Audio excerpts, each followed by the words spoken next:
Insurance isn't one size fits all. That's why drivers have enjoyed Progressive's Name Your Price tool for years now. With the Name Your Price tool, you tell them what you want to pay, and they'll show you options that fit your budget. So whether you're picking out your first policy or just looking for something that works better for you and your family, they make it easy to see your options. Visit Progressive.com. Find a rate that works for you with the Name Your Price tool. Progressive Casualty Insurance Company and Affiliates. Price and coverage match limited by state law.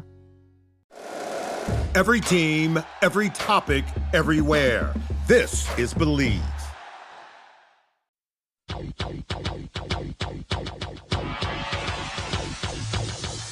Welcome to the Odds Breakers, number one place for shared, sharp betting information. Welcome back to podcast 37 of 2026. I'm your host, Kiev O'Neill. You can follow me on X at OBKiev. Follow us at The Oddsbreakers. Follow us on social media / The Oddsbreakers. This episode is being brought to you by FanDuel Sports, a proud partner with the NFL. If you'd like to support The Oddsbreakers and benefit from our premium plays, please visit theoddsbreakers.com, click shop, become a member, pick any for winning cappers to get the premium plays before the line moves. You can also support us on patreon.com, if nothing else. Please visit The Oddsbreakers and get a free picks and Telegram subscriber. We are back for the Kentucky Derby, my friends. The 152nd running of the Kentucky Derby. The Run for the Roses. The most exciting 2 minutes in sports. Sometimes called the greatest 2 minutes in sports. You know, I'm very excited to talk about the Derby, and I can't believe how quickly it snuck up on us. But we have some great guests for you guys to talk about the Derby. We have our very own Patrick Gates is back, along with Shawn Knoche, and a new guest from the Wizard Picks, Mr. Michael Kipnis, a.k.a. the Wizard, who's been betting races since he was a young lad, and he also owns stables. So we're like diving into this Derby with three very sharp guys coming in to kind of give a first look for this thing. I've did some handicapping on it already. Landed on way too many horses. I got about 3 for sure I think I want to use on top, which is way too much. I'm hoping to do 2 or 3, I guess. But, I mean, there's 5 maybes I have on top. And it's like I need to whittle this down some and try to figure it out. And hopefully these guys will help me, because we are going to get more Kentucky Derby talk later this week with Marco D'Angelo and the Bear Chris Felica for our Thursday show, and maybe there'll be some scratches by then and we can dive into any changes that are currently made. Obviously, the big news is one of the biggest favorites, Renegade, is drew the 1 hole, and the 1 hole has historically not been as good, although they did move the cage, or the gate, I should say, outside a few feet over the past couple of years for that 1 hole. We'll see if that makes a difference talking to these guys. But before we get into the Kentucky Derby, little recap of the draft. Was one of the best drafts we had. We crushed it. We had the first 3 right. We had the trifecta there. We had Mendoza, we had Bailey, and we had Jeremiah Love. Now, great numbers. When I heard about Love, as I told you about that, the odds were 9-1, and all of a sudden they shifted to 12-1, and I had to hit it again. And it pays to, get some sort of information. But I'm not going to pat myself on the back too much, because the truth is that still might not have happened. If the Cardinals got a good deal for a trade, they would have traded down, So it's like you take the value on it, because, the chances are much better than 5%, 10% to be the pick at number 3, because you're getting 9-1, 12-1. But I still thought there was about a 55 to 65% chance they're trading out of it. And thank goodness that didn't happen, because we nailed Jeremiah Love. And we also gave away David Bailey at plus 220 for 2 stars when we found out from Daniel Jeremiah, Peter Schrager, that's who they kind of like. And those guys are usually right. There's been a lot of Arvell Reese talk, obviously, that completely flipped the odds. But that was going back and forth so much, we could have had both sides, at least to some extent. Now, Arvell Reese over 2.5 draft position we hit at plus 150 also for a larger bet, and Jeremiah Love draft position under 4.5 at plus 145. worked out as well. Now, that early Reuben Bain draft pick that we made on March 4th at 14-1 was the only loser there, and a couple small hedges. But that was gravy because we won. We had large bets on those 1 units, 2 units, and we lost a few other bets like Caleb Downs. We actually hit Caleb Downs over 9.5 for 1 star. We did lose the quarterbacks for 1.5 stars. The Ty Simpson came in, which blew my mind. And there was another larger bet that we missed too. Total trades in the top 10. Oh no, that was only quarter unit. So we had a lot of quarter unit bets didn't hit, but that's okay because it wasn't nearly enough to cut much into our profit. But the important thing was we did hit the Falcons cornerback first pick plus 650 that we talked to Ryan Kramer about. We love that bet too. We took that as well. But a couple that we just missed was that Kenyon Sadiq for a 1 star. Under 15.5, he went 16th, and that became minus money. And unfortunately, we lost by a half a pick on the plus 140 there. And we also lost, a couple long shots like Chris Brazil for 0.25 stars. But the annoying one was the Bills' first draft pick linebacker at plus 700.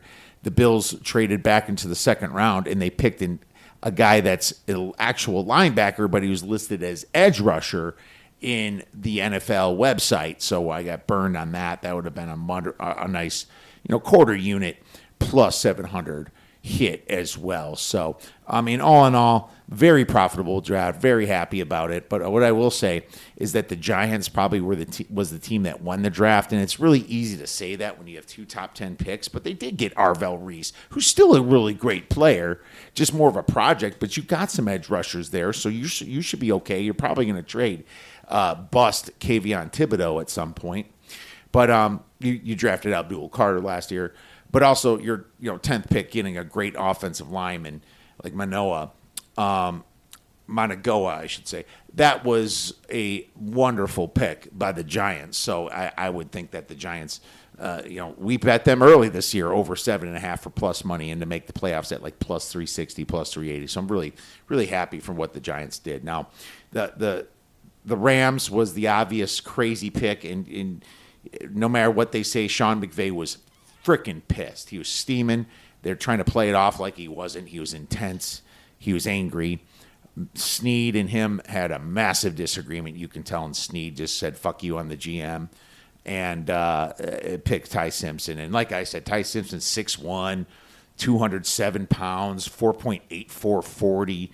What the hell do you see in this guy? He had all the talent in the world with Alabama and still limped in the playoffs. Did not belong in the playoffs because Notre Dame did. Right? That was all this, the rigging of the system that got him in the playoffs, clearly, and I'm comfortable saying that because that's exactly what the committee is. It's about money. But, I thought that was a worse pick of the draft because, even though Matt Stafford's 38, maybe he plays till he's 41. But Stetson Bennett's there too, and you kind of drafted him in the 4th round. In 2023, you're kind of developing him. He at least won championships in Georgia. Sure, he was with a bunch of great players, but it's not like this dude is bad. And he's a little shorter at 5'11", a little lighter, but the kid was a winner. Why would you draft a guy that should be in the 3rd or 4th round like a Ty Simpson who didn't do anything with all the talent in the world? It blows my mind how stupid these GMs are. But what's even worse is you could have traded down. Nobody else was picking Ty Simpson that high. You could have traded down and just got something else. Might have been the greatest deal for going from like 13th to 19th, but you could have got something. Made no sense. And what's even worse is you're a Super Bowl window team right now. You're probably the best team with Seattle last year. Top 2 teams power rated in the league. And you could have just got some stud player to kind of help you take you over the edge or fill in an injury gap like an edge or a offensive line, another tight end, and that's what you do. I thought the Rams really lost the draft on that, and I could be wrong. Like I say, this is speculation stuff. I mean, who knows? Maybe Ty Simpson, something I'm missing, and going to turn out awesome, but rarely. Thank goodness, over the past draft articles I've written about quarterbacks, I've been pretty accurate so far on that. But also want to remind you before we get into our Kentucky Derby talk, FanDuel Sports has horse betting itself. You can check out FanDuel Sports. Go to our website, click on the link. You can check out FanDuel Sports by just going to their page. Check out the Derby odds. They already have them up. Nice and easy. You can just convert your sports book into horse racing as well. I'll be doing that some myself for the weekend. So make sure you guys check out FanDuel Sports. All right, without further ado, let's get into our wonderful guests and talk some Derby with Patrick, Shawn, and Michael. Want to be a professional handicapper? Check out theoddsbreakers.com, where we now have live odds and pick tracking. Click on live odds pick tracking, and you can start tracking your picks, partnering with TallySight. Once you develop records and a following, you can use that information to move to the next level, gaining all that experience in your sports betting career. Make sure you check out live odds and pick tracking at theoddsbreakers.com, partnering with TallySight. You're listening to this podcast, so I know you've got a curious mind. Here's a helpful fact you may not know yet. Drivers who switch and save with Progressive save over $900 on average. Pop over to Progressive.com, answer some questions, and you'll get a quick quote with discounts that are easy to come by. In fact, 99% of their auto customers earn at least one discount. Visit Progressive.com and see if you can enjoy a little cash back. Progressive Casualty Insurance Company and Affiliates. National average 12-month savings of $946 by new customers surveyed who saved with Progressive between June 2024 and May 2025. Potential savings will vary. And now I'm very excited about welcome back Patrick Gates, Shawn Knoche, and for the first time, Michael Kipnis, a.k.a. The Wizard, to join our show to talk about the 152nd Run for the Roses. Gentlemen, thanks for coming back on the show, and for the first time, I'm really excited to welcome The Wiz here. His reputation precedes himself. Thanks for coming on, my man. I really appreciate you stopping by and talking some Derby. It's absolutely my pleasure, and I'm looking forward to this time with you. All right, that's great. And, man, here we are. It's funny that the NFL draft slaps you in the face, and then all of a sudden it's Derby week. It's just like, what the heck? What the heck's going on? It's like back to back to back. I mean, it was the Masters, the NCAA tournament. I thought I'd be able to take a break, but I can't, man. It's just too much going on, right, Patrick? Yeah, I'm not used to the Sabres making the playoffs, so usually I have a few more weeks of preparation leading up to the Derby, and now this year my Buffalo Sabres have finally broken the drought, so now I'm focused on that, and we got the Derby prep, so it's a lot more than I'm used to this year in terms of getting ready for the Derby. Yeah, I mean, I was crunching the past performances last night and this morning, so hopefully I was able to try to catch up somewhat here. But here we are. It is the 152nd Run for the Roses here. Patrick, I want to start with you here. Talk about the weather, obviously. I know it's a little early. The weather was a Tuesday, but, hopefully it doesn't change too much. What are we looking so far for the forecast in Louisville, Kentucky? Yeah, I checked on the 10-day forecast. I think it was last night. It looks like we have rain tomorrow, but after that, it looks like we're kind of in the clear. Nothing from Thursday to Saturday. I know last year we had some sloppy conditions, which broke the 5-year streak of fast tracks. So it looks like we're going to be turning to that trend this season. So, yeah, no rain in the forecast, which will be nice. Yeah, some sloppy tracks in the recent past. So that's interesting here. Is that what you're hearing, Shawn? Yep. I think it'll be dry, fast, ready to go. Actually, the last 2 years we were talking about weather. A couple years ago when Mystic Dan wanted to end up drying up just in time for the actual race to get off. Kind of had to do a little recap on there because we were expecting some sloppy track conditions. And last year with the weather, got a little better throughout the day at the end of the day, but still a little bit sloppy. And looking forward to a easier cap, not having to worry about a couple different sides of it with the weather this year. So, Wiz, I understand you're a horse breeder, and I'd like to talk a little bit about yourself. You have stables. How many derbies have you attended? I've attended 4. I represented Churchill Downs 1 year.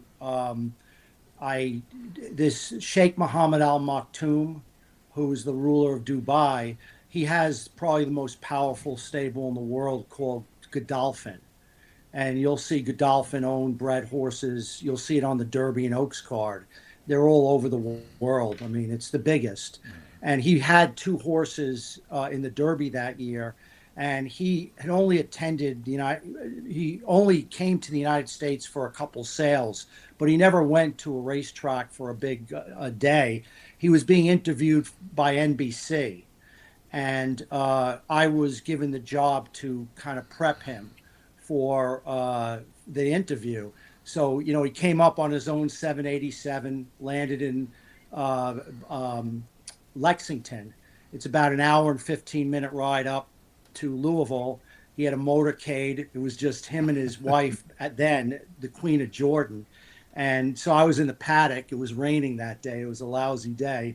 And he comes out of the door in the paddock in a pinstripe suit and close crop beard. And, I walk over to him and I go, I'm here to help you get through this interview on NBC. And he said, well, what is your name? And I said, just call me the Wiz. And then I said to him, so he says, hello, Wiz, shakes my hand. And then I say, can I refer to you as Mr. Shake?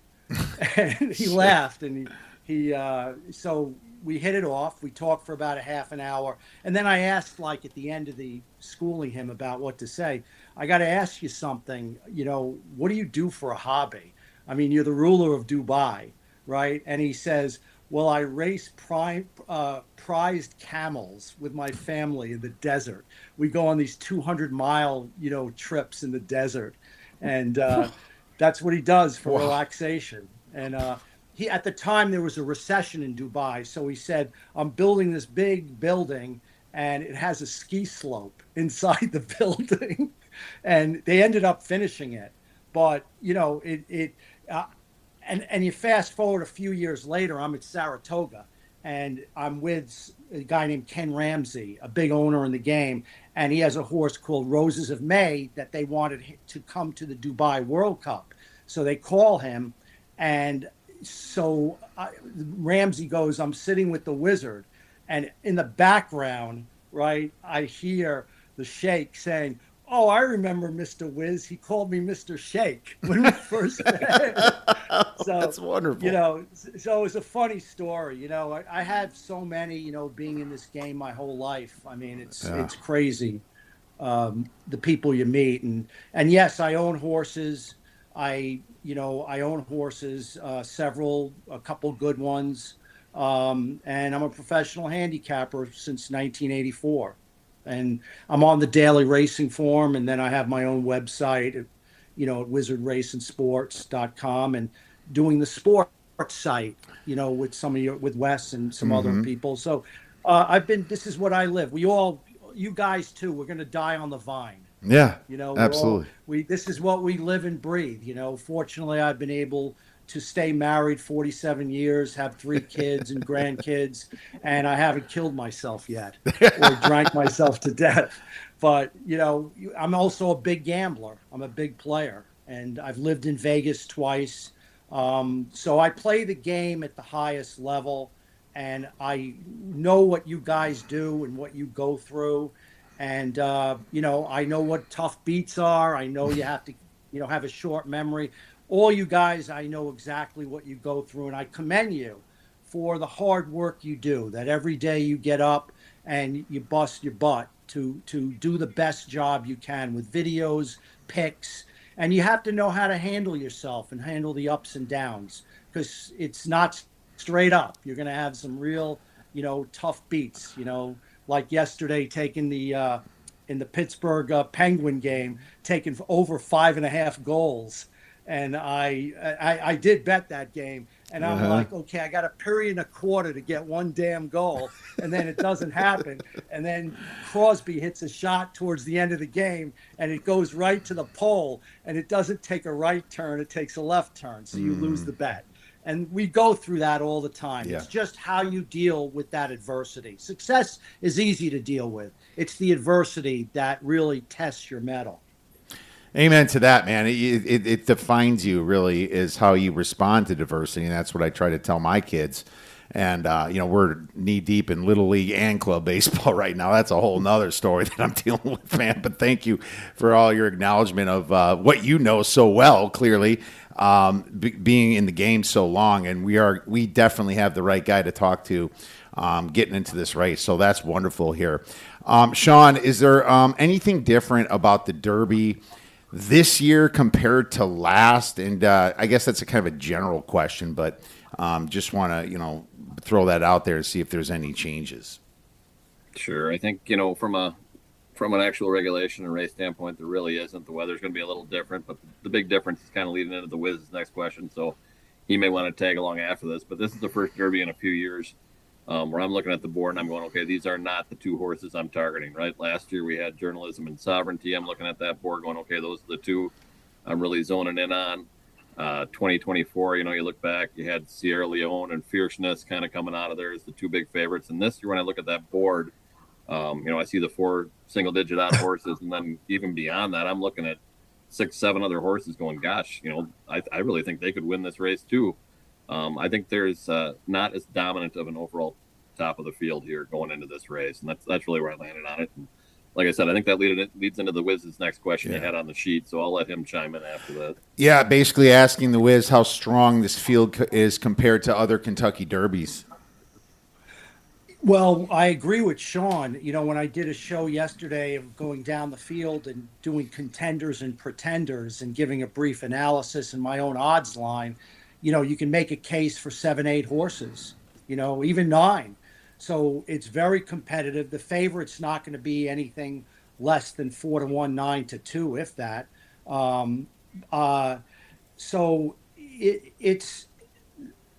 This is early in the year. Horses develop and blossom through the year. The Travers, which is called the Midsummer Derby, you see a different type of horse. We may see a horse that's not even in this race that actually just blossoms in the spring and into the summer and ends up being a top horse, in the Travers or the Jim Dandy or the Haskell at Monmouth on the way to the Breeders' Cup. So, these are not great horses in this field. They're good, but it's hard to say which ones are going to develop over the next few months. You have a lightly raced horse in Chad Brown's Horse Emerging Market. The horse is spotting a lot of seasoning. It's rare to see a horse with only 2 starts and never running at 2 because it really lacks foundation as a 2-year-old. But this is a horse, it's obviously one of my contenders, but this is a horse that I'd keep my eyes open for developing as the spring and summer come because he's lightly raced. There's a lot of upside there. So, right now things are going to change. The whole picture is going to change between now and the summer. I think this is a good field. It's not a great field, but it is a great betting race. And that's really what you ask for. Usually the favorite wins this race. You go back over the years, I think that train could stop here because it's so competitive, and trip and pace makes the difference in this race. Yes, absolutely. And that kind of leads into my next question. First up, what's up, Tommy? Thanks for stopping in. Patrick, which horse will be taking the lead and setting the pace in this race? How fast do you think the fractions will go? Yeah, we've seen the fractions pretty much remain consistent over the past few editions. 2021 was the outlier when it was the fastest quarter mile that we've seen, I think, in Kentucky Derby history here. So I'd expect around a quarter.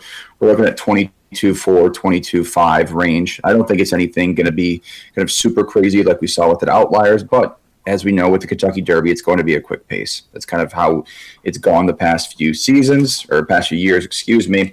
In terms of horses getting out to the lead here, I'm going through my list right now. I have 2 that I think are going to go to the front here. One's a new front runner, and that is going to be Pavlovian. Recently transformed his last 2 starts in the Louisiana Derby and the Sunland Park Derby, where he finished 2nd and 1st, respectively. They've kind of tried to change his running style up, and it's really made a difference for him. Number 17, 6-speed, is also going to try to jump out to the lead as well. So that's going to be an interesting battle to watch right out of the gate. In addition to those, we're going to look at number 4, Litmus Test, in his last two, the Rebel and the Los Alamitos, where he finished third and first. He's also going to try to push the pace. Same with Potente, the 14 horse, gone to the lead in 2 of his 3 starts, but he did win the San Felipe Derby when he was more of a stalking pace. So that's going to be interesting to see how kind of they take him with this Derby. And a few other horses I have marked for the lead, Dan and Bourbon, the 7th horse, born in America, raised in Japan, has not raced in the U.S., so it's going to be interesting to see kind of how he handles that as well. Horses from Japan have not historically done well, but in terms of kind of the pace, just to sum it up, I think the 16 and 17, we're also going to see the 4, 14, 7, and then maybe the 8, So Happy, Further Ado, and then Intrepid also making a push to the start. So I think it's going to be kind of not necessarily a guarantee of who's going to kind of push this pace this season or this year. I think it's going to be a mix of a few horses that could possibly jump out. Yeah, I mean, it feels like if Pavlovian in 6-speed really go at it, they have a long way to move in, and that's interesting. Could be a little chaos and some pushing going on. The Wiz, what do you think? Do you agree with those pace setters? Any others? Yeah, well, I just want to say that there's 20 horses, so the break is everything. So if you have a horse like 6-speed, who my best friend bred, Katie Rich Farm, he owns the Dam Browse. They bought this horse for $50,000. Obviously, we didn't think the horse was much, but the horse has done well, has earned over $400,000. This horse is fast. If he breaks out of the gate sharply, he's only knows one way: just go to the lead. He set a very fast pace in the UAE Derby. If that's the case, horses like Pavlovian, Potente, and the other speed are going to be chasing. The question is, how far does 6-speed carry its speed? If it can carry its speed a mile, and it does get out there, it kind of changes the complexion of this race, because it's now how the jockeys are going to have to time their move perfectly and not make premature moves to a horse that's backing up. And so the key to the pace is 6-speed, how he breaks out of the gate, because he is faster than any other horse in this race. The other horses, if he doesn't break well, Baffert loves speed. He wants Potente to rate like he did in the San Felipe. Wants to be, 3rd or 4th stalking. But if 6-speed doesn't break, Juan Hernandez, who's on Potente, he's going to go. I mean, Baffert's going to tell him, just look to see who went to the lead. If nobody, we're going to take it. That's Baffert's game, speed. So, that's how I see the pace. It's really 6-speed. What is he going to do? How he's going to break? Shawn, and he's not going to last. He's not going to last, but he does play a factor in the early part of the race. Yeah, I put no gas potential for 6-speed is what I put. Shawn, anything to add to that? Yeah, I think we got to. What I'm going to talk about kind of mixes with another question again. I think the Baffert dynamic here is really the most interesting that the Wiz mentioned, right? Litmus Test coming off that inside is definitely going to go. And I think Potente doesn't want to be all the way up front here. I think he'd rather be in a stalking position. He sent him in that Santa Anita Derby to chase with the leader or with the favorite Robusta in that race. And if you watch that race, he went a little bit hard trying to stay up and ended up fading there and getting caught by So Happy later in the end. So I think if Baffert, if he doesn't see that 6-speed go on the outside, he may put him right behind Litmus Test and try and get him all the way to the rail in that second position. And I think that sets up really well for Potente if he can get there. But if 6-speed takes off, like the Wiz said, and they burn up a little bit quicker, I think Baffert wants to go, but I think that Potente is the one that he'd love to sit 2nd, 3rd, 4th on the inside somewhere. And if no other horses go on the inside, you mentioned Litmus Test. I think Intrepido, who hasn't typically gone, may be one that has to go on the inside also. But he could have a clear path getting Potente all the way across to the rail if he gets out clean. But again, it's 20 horses getting out clean. It's not a given. So all right. No, that makes sense. So that's Potente.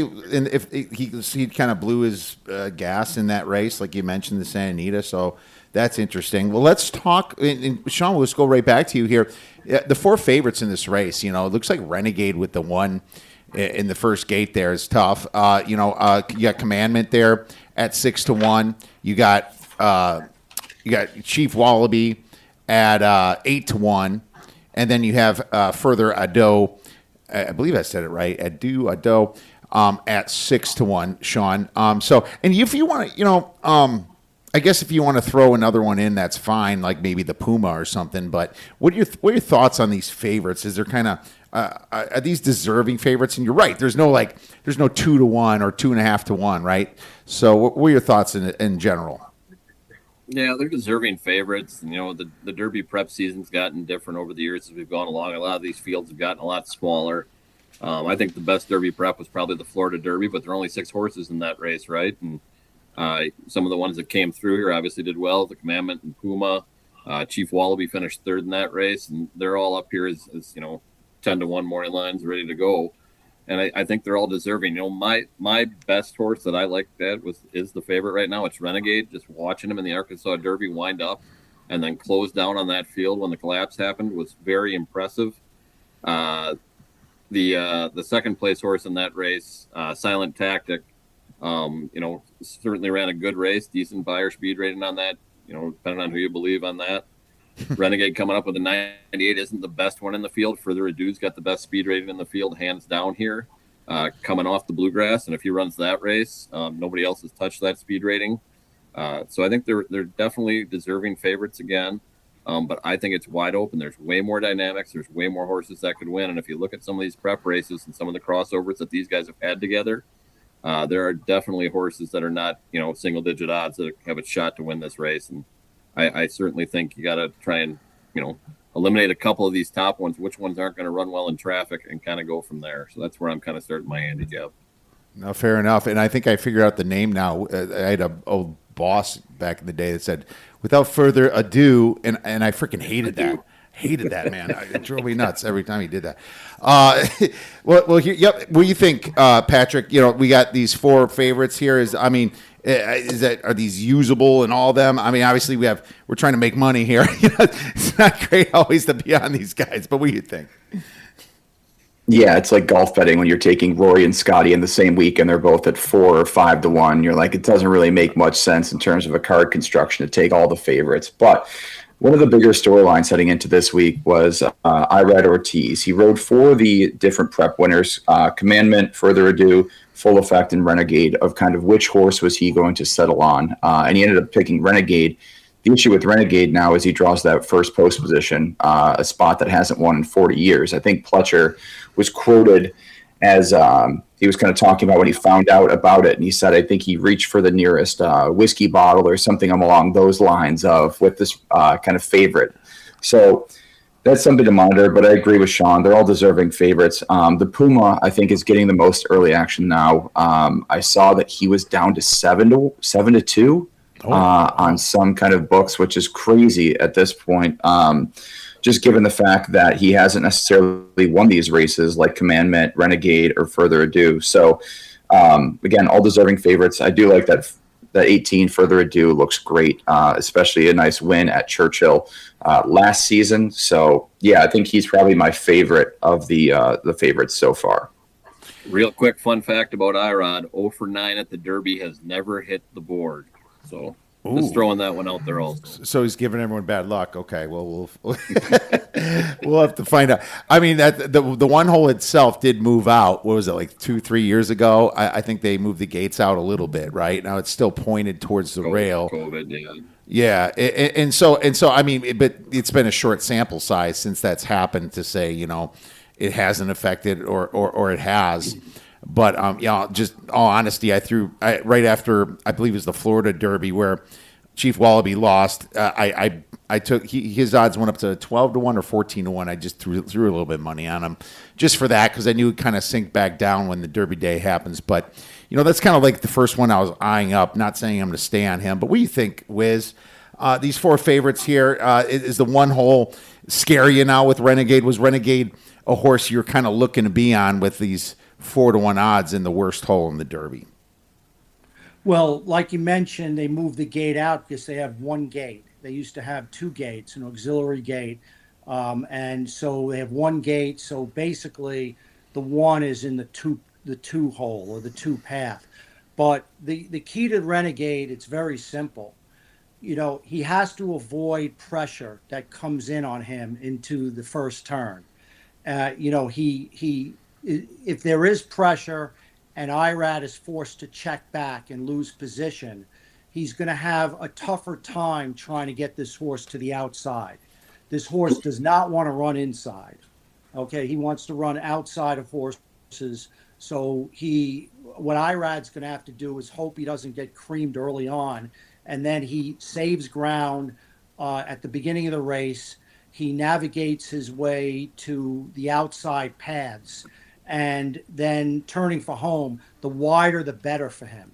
He has a long stride. He wants to be alone, not horses herded around him.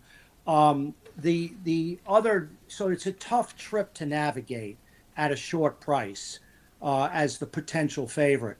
The other thing that concerns me is he wears a 3/4 shoe, and it's not quite a bar shoe, but he wore this shoe when he won the Arkansas Derby, and he wore it when he won the Sam Davis.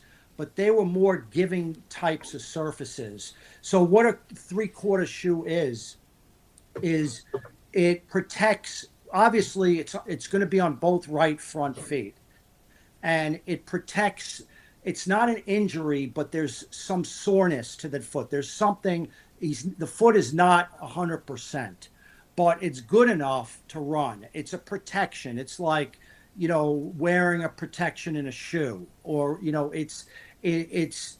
but it concerns me as a handicapper because they like to tighten the track up on Derby Day. It's going to be harder surface than he's going to be running that he ran in Arkansas and Sam Davis, and you don't want any problems. Like you don't want the foot stinging. He's 150% sound. There's nothing wrong with him, but I look for little things that are a little concerning, especially as the favorite. So not only does he have to navigate a tough trip from the rail, but he's got that 3/4 shoe. So Renegade is not the type of horse I would put on top. I respect him. He can win. He's the most talented of all the horses. But this is a price game. You look for angles, you look for little edges you might have. Now the other horse, Commandment, who comes out of the Florida Derby, is going to be more tactical in this race. He's going to be ridden by Luis Saez for the first time, and Saez is a speed rider. So he's going to be more tactical. He's got a decent post. He was set up well to close last time, but I think he's going to be, in mid-pack. And if you look at his frame, right from the head on, he's a very strong-built horse, and he just knows how to win. I like horses like this that even though he only won by a neck both his last two starts, he showed grit. He was able to look a horse in the eye and still prevail. That's a good trait to have. He's also trained by Brad Cox, who's an elite trainer, one of the elite trainers in the country. Cox has 3 horses. The 2 that have a shot here are Commandment and Further Ado. Then you have Dana Bourbon, a Japanese horse that broke the track, a 20-year track record in the mud in his last start. He's 3 for 3. He's going to be severely tested. I've always said that Japan will win a Triple Crown race soon. They almost did it with Forever Young. Mm-hmm. And Forever Young turned out to be probably the best horse in the world. But this horse has to, I cannot gravitate to this horse because he's really facing a much tougher task here. He hasn't looked a horse in the eye. Now he's talented. Will I use him in trifectas? Of course, because he's a wild card at a price. The Puma is an old throwback horse. He's just a trier. He middle moved. He was wide. He actually ran the best race in the Florida Derby. The question with him is, can he break sharper from the gate? He's not great from the gate. So if he doesn't break sharp, he could be bounced around and have too much to do and too little time to do it. Gustavo Delgado, his trainer, won the Derby in 2023 with Mage. So he knows how to get the job done. I would not leave him off your tickets. Then we would go to another horse like Chief Wallaby. Chief Wallaby is a very talented horse. He was in that mix in the Florida Derby. He kind of throws his head a little bit. He loses his focus in the race, in his races. Blinkers are being put on. They're being put on him. Yep. And his works at Churchill with the blinkers have been very good. He's been focused. His head is more to the ground. His stride is good. They've been talking about this horse and how he looks. He's certainly a contender. Potente, it's Baffert. How do you leave a Baffert horse, especially, as Patrick said, he wants to rate rather than go. And I think he's going to sit a good trip, just like I think Further Ado is not hurt by post 18 because he's tactical. He'll get out there. Hopefully he doesn't get hung out too wide, but he's a legitimate horse. He's done nothing wrong. He loves Keeneland, but he's won at Churchill. Emerging Market, Chad Brown. He's had time before from the Louisiana Derby to this race. He obviously, if he didn't run in the Louisiana Derby, he would have gone to the Preakness, but he has time to give this horse the right spacing in his races. And, he may be not seasoned, but he's got the best rider in the game in Flavian Pratt, and he's got a great trainer in Chad Brown. He may not win this race, but this is a horse that you want to keep your eyes on down the road in a race like the Jim Dandy into the Travers. So basically, the horses I mentioned, one I didn't mention is So Happy. So Happy beat Potente, but I actually think Potente ran the better race because he set a pressured pace. The rail wasn't that great that day. The best part of the track was where So Happy was, but So Happy did run really well. So basically the horses that I'm mentioning are the ones that I'm gravitating. I haven't made my decision yet. Silent Tactic will take money. I don't like him. I don't think he's a 1.25 mile horse. But those that I mentioned and talked about, I feel one of those horses are going to win the Kentucky Derby.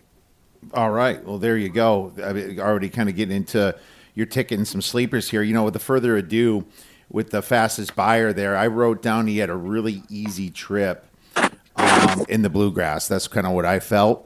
But that doesn't mean he's not going to win. What I do like about his position is, with what you guys mentioned now, is if 6-speed and Pavlovian cause some chaos going in, maybe he just kind of sits there and closes a little bit too.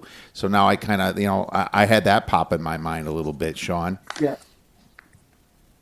Yeah, just a couple more fun facts that usually mean nothing, but just things to throw out there. Right, the one slot really does have the effect on the race here with Renegade, but the six hole here, Commandment, number 6 horses, Kentucky Derbies are 2 for 96 at a winning rate in the Kentucky Derby. Another favorite, Chief Wallaby, the 12 post, is 3 for 81. So they don't mean anything. Could be bad horses that were in those slots over the years, but just a couple fun facts there. I agree with a bunch of what the Wiz said. I also think there's a couple other horses that you got to take a look at. I think the 20 horse, Full Effort here. You look at, a couple years back with Rich Strike kind of running along that same run that he did going through the Jeff Ruby, never raced on dirt, drew into the race and ended up winning it. When the pace went off and collapsed on him, he was able to weave through the field. I think Full Effort's got very similar pedigree on that. We've talked on a couple other shows about, you're looking for the horses that are always getting better and improving. The Wiz mentioned it. As the summer goes along, some of these horses are going to continue to get even better. We don't know exactly which ones they are yet. We got an idea. But a horse like Full Effort that's made a better trip every time out this year, again, albeit on synthetic over at Turfway, comes over here, is in the field right away. Rich Strike showed it can be done, and he was at an 80-1 going off, and I fully expect Full Effort to be higher than 20-1 drawn all the way from the outside. I've got him as a horse that could possibly be in there. Emerging Market that he mentioned, I think, is very interesting. 7 of 8 starts from Flavian Pratt have been in the top 4 in the Kentucky Derby, so they call him Mr. Superfecta at the Derby. He's on that ride. You got, a trainer like Chad Brown, who's trying to get in that winner's circle there. I think that's certainly an interesting horse. And if he makes an improvement, he could be there as well. Another horse that's gotten better every time out recently. I'm pulling up my stuff here. Commandment went one step back, but he's won 4 in a row, right? One step back on the buyer speed rating, won 4 in a row. One that's going to draw some money, I think, just based on the name, and I'm certainly not going to be on him, but Right to Party. Every horse that came out of that Wood Memorial that's on this board, they were the 3 horses all the way at the back of the pack. The pace collapsed in the Wood. But Right to Party did have a little bit of speed a couple times out in the first go at Aqueduct. Not going to be on my card, but there's just so many horses in here that I have a tough time throwing completely out. Last year I was able to throw 12 horses right away that were not going to be on my card. And I'm probably going to wait till Friday on a lot of this stuff and see how the rest of the week goes and where some money's coming in on before I can finally make decisions. I want to add to that. And with a horse like Further Ado, who's 6-1, I'm going to venture to say I think Renegade will be a lukewarm favorite, but I think Further Ado wouldn't be shocking if he's the favorite. And I'm going to tell you why. It's always people, and it's in sports too, people always gravitate to what they saw last. So Further Ado has the highest buyer speed figure, right? By far. That's going to attract money. The fact that that buyer number resulted in 11 length win is going to attract money. Okay. So now, to me, the horse could win, but you're not going to get, I don't think you're getting that 6-1 odds. I think you're getting more like 5-1, 9-2. He's not going to be an overlay, in my opinion. Mm-hmm. Now, that race, the Bluegrass, was an awful race. He just dominated over a track he loved. His maiden win was by 20 lengths at Keeneland. So, even though he can win, he's tactical. I don't mind his post, but people are going to bet what they saw last. And it was such an easy win. I find that when I do any stakes race, not just the Derby. Insurance isn't one size fits all. That's why drivers have enjoyed Progressive's Name Your Price tool for years now. With the Name Your Price tool, you tell them what you want to pay, and they'll show you options that fit your budget. So whether you're picking out your first policy or just looking for something that works better for you and your family, they make it easy to see your options. Visit Progressive.com. Find a rate that works for you with the Name Your Price tool. Progressive Casualty Insurance Company and Affiliates. Price and coverage match limited by state law. I want to see a horse fight for the battle for the lead in the stretch, and show they can look a horse in the eye and still run well and run fast enough. So I just wanted to make that point that 106 buyer and the 11 length win is what people, the general public, are gravitating to. And I know Shawn and Patrick know what I'm saying. You look at what you see last. It's like, how about in football? You see a team win by 20, and then the line is adjusted, upwards because they're a bigger favorite because they won by 20. But it's 1 week to the next. No Sunday is different than the previous Sunday. It's the same kind of principle with a horse like Further Ado. Yeah, and so if you're looking to make 100% agree that maiden win that he had, that 20 length maiden win with 11 horses he beat. 6 of them have won once, 5 of them haven't won yet that he ran against in that field. So he wasn't running against anybody on that maiden race either. So yeah, it's right. And thank you for that. Yeah, and obviously the market's a little sharper these days in the NFL. It's sure it's gonna the books are gonna open it up for some of the sucker bets coming in, and eventually the lines will come together a little bit more where they should be. But yeah, I mean, you're right. It's what people see last is kind of what they're. I agree with you 100%. This Further Ado is going to go down to 5-1, 9-2, like you said, and that makes a ton of sense. Shout out to the people chiming in, Steve and Howard here. Looks like Howard likes Renegade, Further Ado, Credibolt, Steve, Renegade, Chief Wallaby, Commandment. For me. I wrote down I bet coaches when I bet football and basketball, college basketball. I look at jockeys and with their trainers kind of as coaches, like Flavian Pratt. I had to circle emerging market. I had to. I think that, even though his last win wasn't completely convincing at a price at 15-1, that's a very attractive thing to me with Flavian Pratt, running this horse, and, there's even Mike Smith's in this race again, isn't he? I wouldn't mind. Who's he on? I trying to. Oh, so The happy, 8, so happy. so happy. I mean, just because of Mike Smith being there, with his success, it would kind of make me gravitate towards that a little bit here too. So, just my 2 cents on that. What do you think, Patrick? Your sleepers, since we're kind of got into some of the horses that they like. Yeah, I mean, my 3 sleepers, I guess if you even want to call that, because I agree with kind of what Shawn and the Wiz had said before. This is not necessarily a 3-4 horse race. This is an 8-9 horse race. You can maybe have gone through the list, the field so far, and maybe have been able to kind of tentatively throw out 3 or 4 horses. But at this point last year, I probably had about 8 or 9 that I was kind of already disregarding, kind of went through everything that I do in the research process and was able to eliminate. This year, not necessarily the case. The 8 So Happy, I do like a lot. 15 Emerging Market, I get only raced twice, but he's also the only horse to race at a 1/4 and 3/16. So that's something to monitor as well. The 11 Incredible, I'm very curious. He's kind of been controversial so far to start this year. He has 2 wins at Churchill, but is coming off a 7-week layoff, something a winner has not done since 1929. The speed figures aren't necessarily jumping off the page either. Won the Virginia Derby in his last start, but I'm not particularly high on this horse, but I know some people are. So I don't know if Shawn or the Wiz, if you guys were high on him, or kind of what your thoughts were on this 11.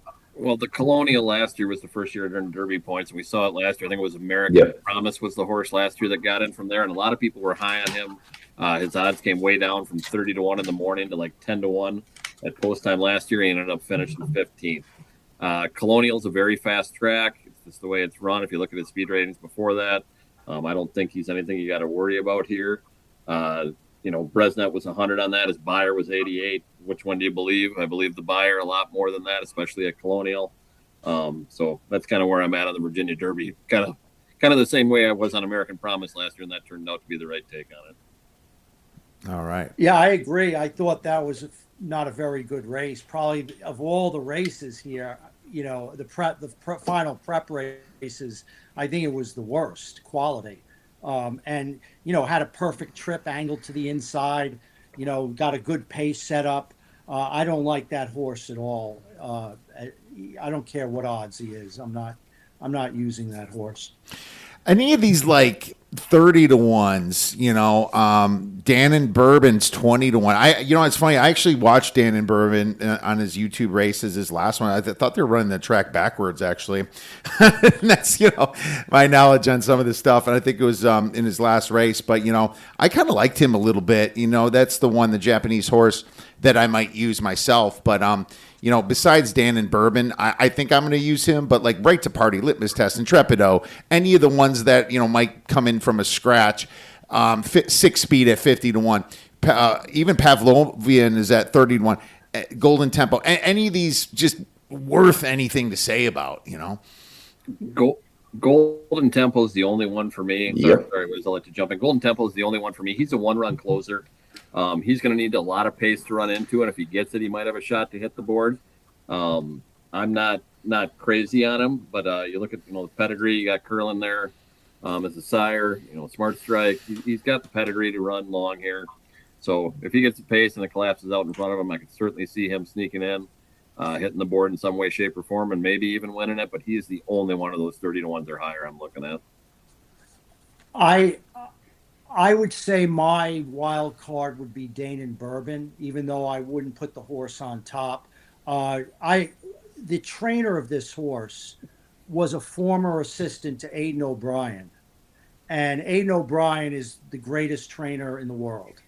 And anybody that worked under him for any time knows what they're doing. This horse is, it has an American pedigree.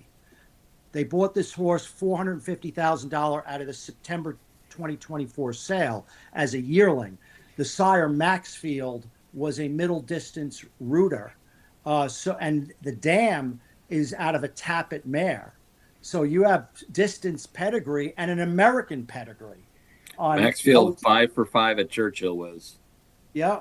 So, here's a horse you'd be silly not to include this horse on your tickets because the Japanese proved with Forever Young, who almost basically was a Derby winner, almost won. But look at what they've done in the Breeders' Cup. Now, I know it's on, Forever Young won the Classic on dirt, right? Mm-hmm. Okay, so just to show you how great that horse is. But they winning races on the turf, those horses are well schooled, well taken care of. They're just figuring it out how to win a classic American race. And this horse does have the pedigree. And, they run count the other way, not the United States way. But so they run the other way. Yeah. But every race was a convincing win. Now, sure, who knows how good those other horses are. But if you're looking for a long shot, that is a wild card. Of all the ones that are 20 to 1 or more, I mean, Potente is another one who's 20 to 1 that I would certainly consider. But looking down the list, I think Golden Tempo, I don't like from post 19. I don't like his running style. I think for this race from there, Right to Part. I don't like anything out of the Wood Memorial. But I think Dane Bourbon is an interesting horse that you got to throw in just because of the pedigree. And this trainer is really good. Well, they say the toilets flush backwards in some parts of the world. I don't know if that has anything to do with the fact that this country decides to race like that. But, I mean, if you're going to go to the Derby, I would feel a hell of a lot more comfortable if your horse at least ran the correct oval direction. I mean, I do like the horse, though, too. So I totally agree. NASCAR cars can turn left, too, man. They can go right. They can go both directions. Yeah, it's okay. Yeah. It works in all racing. Yeah. This ain't Monaco, buddy. Patrick, what about you?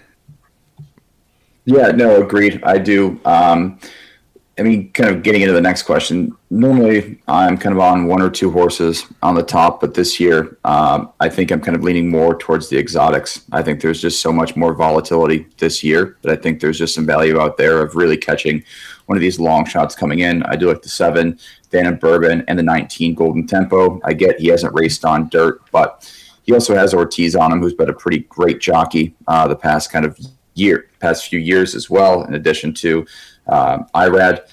They kind of just dominate Saratoga, it seems like, for the past, 5, maybe 7 years. But I don't mind the 19. He has ridden Golden Tempo in all 4 of his races, I believe, and there's something to be said. I mean, looking at these other horses, Albus, Manny Franco will be his first time on him. Commandment looks like Sayers is going to be the first time with him, so some familiarity with him as well I think is going to be an advantage. So I don't mind him sprinkling kind of in that 3-4 spot in the exotics of a try or super. Okay, so it sounds like you're going to go more verticals and horizontals, right? So this year in specific, because the amount of horses. You know what's funny about the fact that we like all these horses? The Kentucky Derby's got the biggest pot on the pari-mutuel, right? And that's like makes you want to throw more money at it. And that's what I feel like is going to happen, man. I'm going to have to throw a bunch of money at this race to try to hit one of these dogs. But if Patrick, you always keep it light though, man. I'm curious to see what your ticket is over at the Odds Breakers, man. Yeah, I have a feeling it's going to be a little bit heavier this year. Okay. Well, Wiz, what do you think, man? What do you think your ticket's going to kind of look like? It's not like we made the bets yet, but you have kind of an idea. Well, I do have an idea, and my idea is, so I'm through the first 11 races at Churchill, and I have some strong opinions leading into a pick 4. Ooh. I'm thinking of doing something a little different. I think this is a spread race, and I'm going to attack the pick 4. Now, that may seem crazy to viewers that most of my money is going to be into the pick 4 because I think this race, I haven't come up with my selections. I know these horses from the day they set foot on the track. I have followed them from the beginning. But so tomorrow morning when I'm fresh, I'm up, I'm saving that race for the first thing I do tomorrow with a big cup of coffee with a lot of caffeine. So this is a great race to bet a little bit of money on. not overbet it. Like, you don't have to bet a lot of money on the Super Bowl just because it's the Super Bowl. Like, that's stupid betting. It's because, no one could have a really monster opinion on this race, but it's the type of race where it's risk reward. You're going to get paid if you hit it, especially the trifecta, because people don't know how to play the trifectas properly. So what I might do is I'm sniffing about 3-4 horses for the win.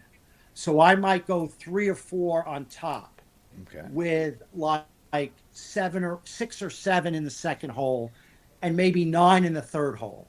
It'll be an expensive ticket, but you could play the trifecta for 50 cents. So, will I make a win bet? If my top horse is bigger odds than I make it, I may make a small win bet. I probably won't attack the exactas. I think I'm going to go for the risk reward. I'm going to go for the jugular. Now, if I'm winning during the day, I can be a crazy bettor because I can bet tickets by the pound. People have watched me see how much thousands of dollars I play, but I have to be in a rhythm. If I have some cash, some fresh shekels going into the Derby, I'm apt to take a shot in the superfecta. Now, if you play the superfecta, the one thing I'm going to tell you is the all button in the fourth hole, because you can't be that smart. We're not that smart to know who's going to run fourth. So I might do something like narrow down my top picks to 2. Go 2 by 6 by 6 by all. Something like that. Now, that all depends on the rhythm of the day, how I'm feeling, how many scotches I've had up to that point, and so it's a feel. I'll tell you right now, I will be playing the pick 4. I will be playing the trifecta, and if the Wiz is in a very good mood, I will play some superfecta tickets. Well, Shawn, you already brought up Rich Strike to me. I was going to bring him up, but there you go. You took my thunder on that one. But is there you going to look for a Rich Strike in this race? It's funny. I've hit the all button myself a few times. Sometimes even just the 3 hole, and I'll pick 2 in the first, 4 in the second, and just smash the 3 for the trifecta. But that can also go bad if you're, obviously the favorites win. But Shawn, how are you going to construct your ticket? The Wiz and I are going to have very similar betting strategies, except for I'm not going to have to feel saucy to bet the Super. I'm going to be on it right away. I think there's going to be a huge pool on that, and I think it can go lots of different directions. And like he mentioned, that 4th horse is going to be the all horse, and I may even have 9 horses in that 3rd spot. It could get to be an expensive ticket, but I think the payout on it is going to be very, very high. So that's definitely the way I'm going to be attacking it. I'm also going to throw a couple win bets in there, but they're not going to be on the favorites. I'm going to Dutch up some of these longer shots and see if I can't hit one for a smaller wager. I'll probably have the 20 full effort. I mentioned that one, the 15 emerging market. I'll have Potente on there, and I'll probably have the Puma on there if he stays above 10-1 on Saturday morning when I start to bet it. But I'll Dutch up those to win. So I just got a text that there's $100,000 in the Derby pool right now, and the favorite at 4-1 is the Puma. Already. Now, if you bet the Puma at 4-1, win or lose, you got to have rocks in your head. Yeah. If he's not 10-1, if he's right, I mean 4-1.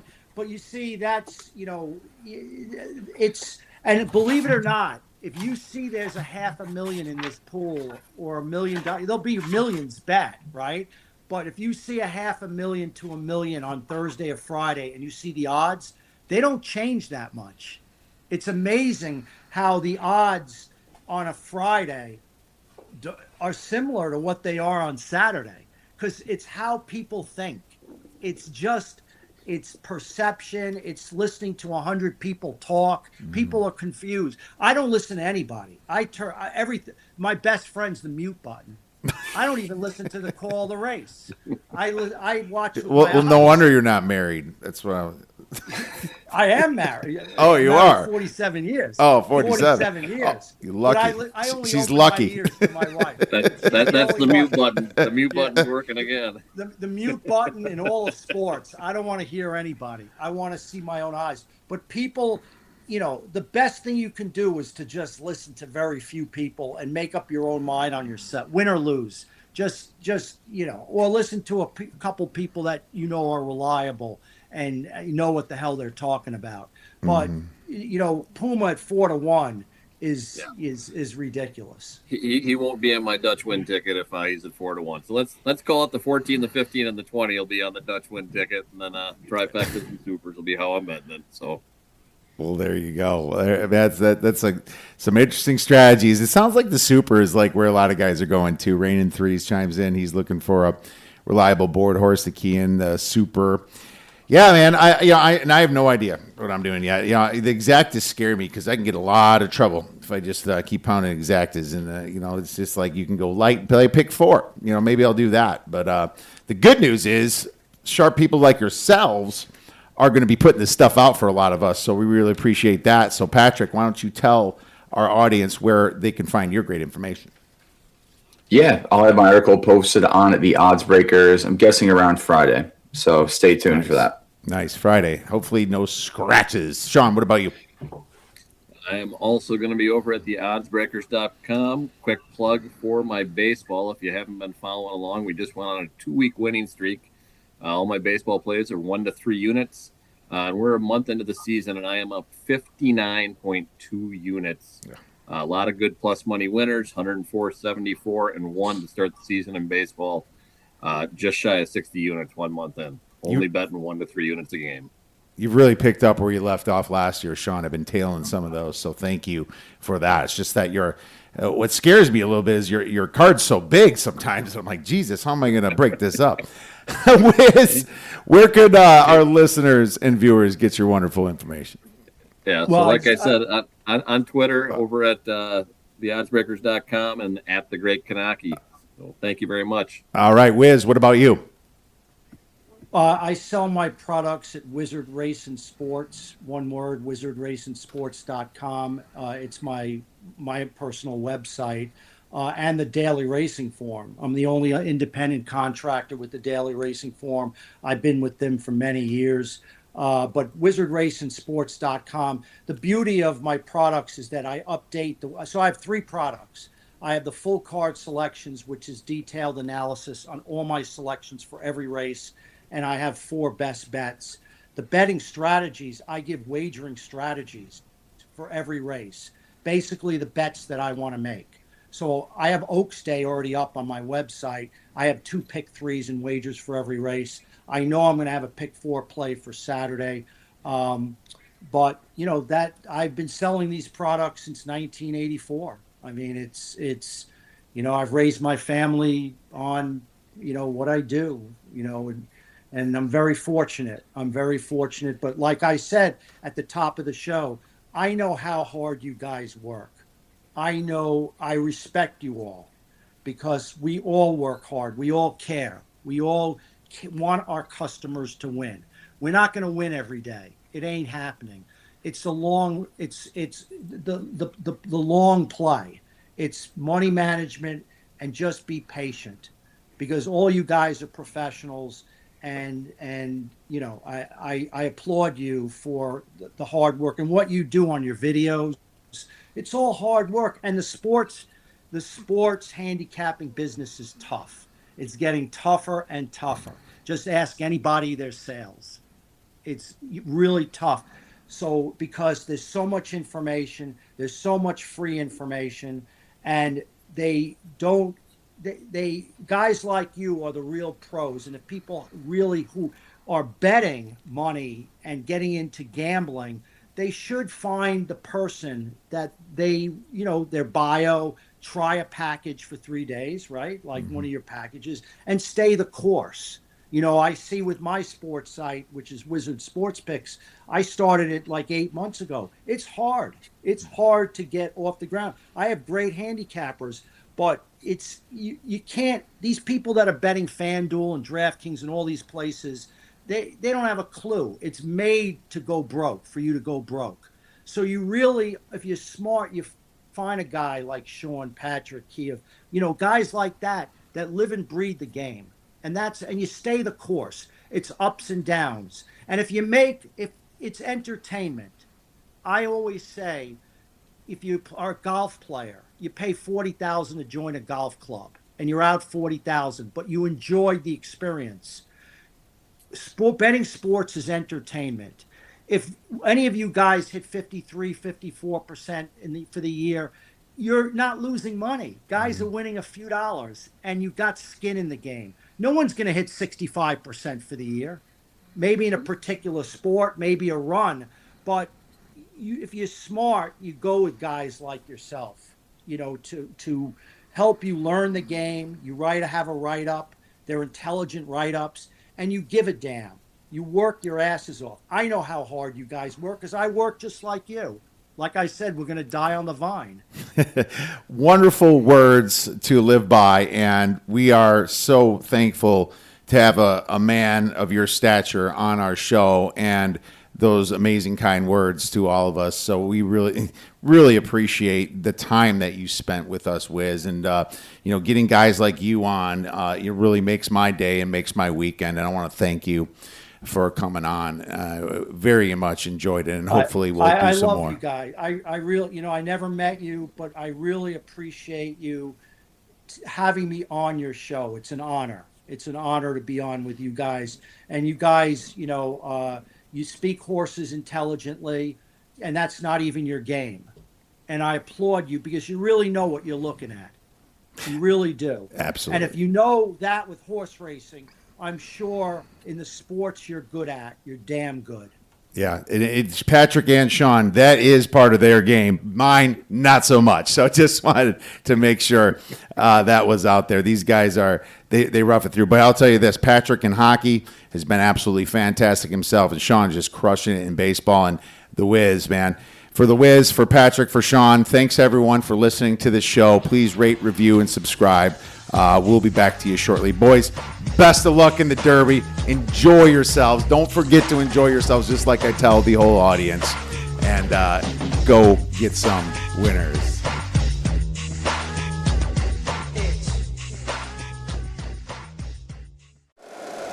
If you like the show, please take a moment to rate, review, and subscribe. It really does help the show to grow. Thank you for listening.